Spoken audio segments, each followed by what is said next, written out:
आदरणीय नामदार महोदयांनी हा संकल्प हाती घेतला होता। ह्याच्यात कोणताही शासनाचा निधी नाही आहे।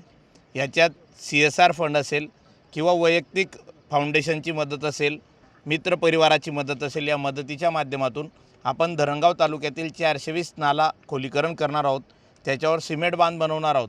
तर पहिला टप्पा हा 50 किलोमीटरच्या या ठिकाणी पार झाला। 1000 हेक्टरच्या वरती या ठिकाणी शेती जी आहे ती ओलाईत खाली येणार आहे। बंद पडलेले बोरवेलसुद्धा आज चालू झालेले आपण बघत आहोत। काल जो पाऊस झाला, पहिल्याच पावसात एवढं पाणी वाहून वाहतं आहे आपण बघतोय। नाहीतर माझंही आयुष्य, माझंही वय 35 आहे, बाकीच्यांचं वय 60-60 आहे, पण पहिल्या पावसात कधी नाले ओसंडून वाहताना आपण बघितले नाही। वरुण राजाने या ठिकाणी देवानेही साथ दिली आणि आदरणीय नामदार महोदयांनी हे जे खोलीकरण केलं आहे, नामदार महोदयांचा संकल्प आहे की शेतकरी हा सुजलाम सुफलाम कसा होईल, शेतकरी हा स्वतःच्या पायावर कसा उभा राहील। कारण शेतीत पाणी असेल तरच शेतकरी हा पुढे कुठंतरी उत्पन्न घेऊ शकतो। त्याच्यामुळे आज आपण बघतो प्रत्येक नाल्यात पाणी तुडुंब भरून वाहत आहे। आपल्याला या ठिकाणी प्रतिक्रियाच्या माध्यमातून सांगितलं की जर आपण या ठिकाणी खोलीकरण केलं नसतं तर ज्या आदिवासी वस्ती या नदीकाठ किंवा नाल्याकाठाला असता त्या आदिवासी वस्तीत पाणी गेलं असतं। म्हणजे नामदार महोदयांनी फक्त शेतकऱ्याचा विचार केला नाही तर गरीब हिताचाही विचार केला। गरिबाच्या घरात जर पाणी घुसलं असतं तर आज त्याचा संसार उद्ध्वस्त झाला असता आणि हेच पाणी जर नाल्यात गेलं आणि आपल्याच शेतात थांबवलं तर शेतकरी हा सुजलाम सुफलाम होईल। नामदार महोदयांचा संकल्प आहे की नदीत जाणारं पाणी, आपलं पाणी आपणच राखून ठेवावं आणि आपलं पाणी जर आपण राखून ठेवलं तर नक्कीच आज शेतकरी बागायतकडे जाण्यासाठी सुरुवात होईल। पहिली सुरुवात या 1000 हेक्टरमध्ये हे शेती 100% बागायत होणार। या ठिकाणी केडी बेल्ट नसून पण मला तरी वाटतं येणाऱ्या 2-4 वर्षात या ठिकाणी केडी हे उत्पादन घेण्यासाठी या पाण्यामुळे नक्कीच शेतकऱ्यांना शाश्वती येणार आहे। पाण्यावरच सगळं जीवन आहे। पाणी आणि शेतरस्ता हे नामदार महोदयांचा संकल्प आहे।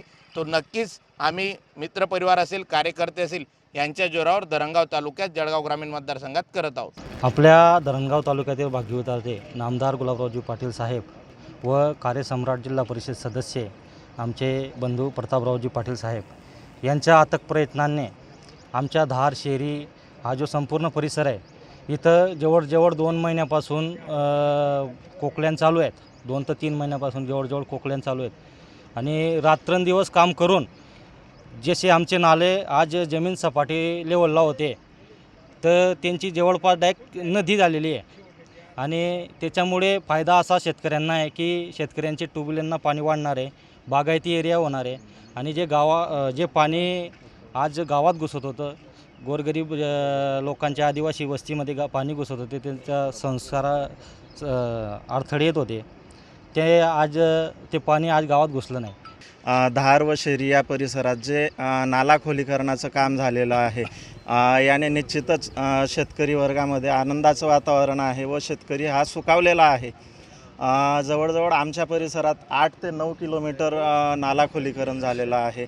या परिसरात भरपूर बोरवेल आहेत। या बोरवेलचं निश्चितच याने फायदा होणार आहे। आमच्या गावाला नामदार गुलाबभाऊ पाटील यांच्या सहकार्याने आणि सरपंच साहेब यांच्या पाठपुराव्याने आमच्या गावाचा पिण्याच्या पाण्याचा प्रश्न कायमस्वरूपी सुटेल असे काम त्यांनी केलेले आहे। आज आम्हाला अतिशय आनंद होत आहे की आमच्या झिरी नदीला पूर आलेला आहे। त्याचं श्रेय म्हणजे माननीय नामदार महोदयांना जातं, कारण त्यांनी जर हे पोकलँड वगैरे मशीन दिलं नसतं तर आमचं हे कार्य पूर्ण झालं नसतं। आता आम्ही हे साधारणतः 2 किलोमीटरपर्यंत खोलीकरण केलेलं आहे, कपाटपर्यंत। त्याच्यात 4 शिवारांचा फायदा झाला, वंजारी, कपाट, निमखेडा, जुरखेडा। त्याच्यात आम्हाला महत्त्वाचं म्हणजे पिण्याच्या पाण्याचं नव्हतं काहीच, पण जर मार्च एप्रिलमध्ये आमची विहीर आटणारी जूनपर्यंत तरी चालू होती, पण आता भविष्यात राहिलं नसतं जर हे खोलीकरण झालं नसतं तर आम्हाला पिण्याची समस्या खूप जाणवली असती। त्यामुळे आम्ही माननीय नामदार महोदयांचे व प्रताप भाऊंचे खूप खूप आभारी आहोत।